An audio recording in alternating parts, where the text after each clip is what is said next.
एकूच इशू मोदी येता म्हणटा तो की जे कोण डिसिजन घेतात ते गोंयांत आसपाक जाय, ते हांगा आसूं ते जर हांगा असले जाल्यार ती डिसिजनां जातात, ना जाल्यार थंय विचारून जाय म्हूण कोण वता तो मनीस परतो पावत ना.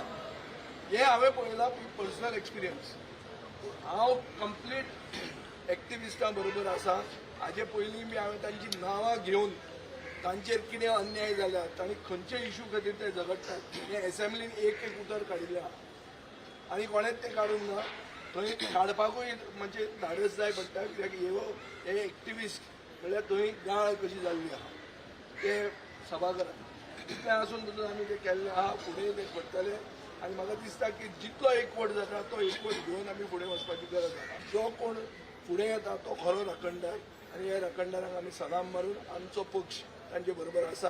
आमी एकवटूय करपाक आसा, बदलूय घडोवपाक आसा, पूण हें जर जायना जाल्यार आमी एकवटान तांचे बरोबर फुडें वचपाचें करायचं. मोटे मोटे तौर पे दो इम्पोर्टेंट इश्यूज हैं.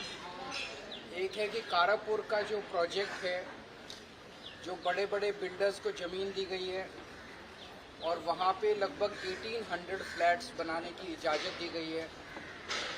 उस प्रोजेक्ट से कारापुर विलेज बिल्कुल ख़त्म हो जाएगा, वहाँ के रहने वालों की ज़िंदगी नरक बन जाएगी. तो एक डिमांड है कि उसको ख़त्म किया जाए, उस प्रोजेक्ट को कैंसिल किया जाए.